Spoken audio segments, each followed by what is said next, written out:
আমি দোলার বাঙালিয়ান রান্নাঘরে আপনাদেরকে স্বাগতম। আজকে আমি মুরগি রান্না দেখাবো।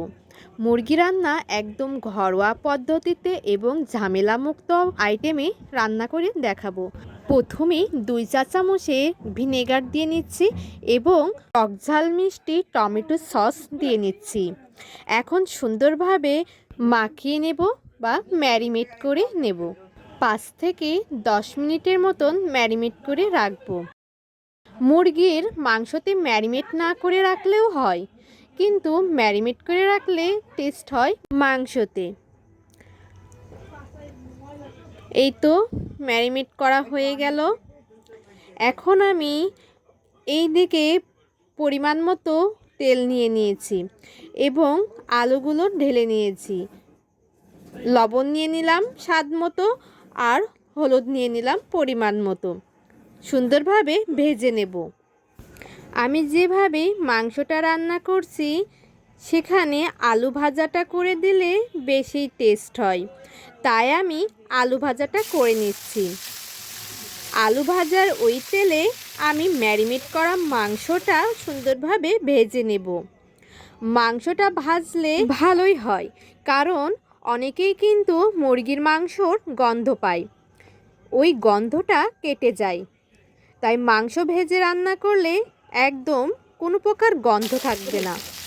মাংস ভাজার ওই তেলে আমি পরিমাণ মতো পেঁয়াজ আর রসুন কুচি নিয়ে নিয়েছি, ভেজে নিলাম।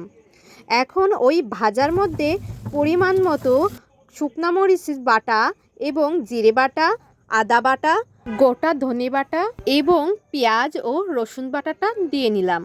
এছাড়াও স্বাদ মতো কাঁচা মরিচ গোটা দিয়ে দিলাম। এখন ভালোভাবে কষিয়ে নেব। আর অবশ্যই কিন্তু তেজপাতাটা দিতে হবে।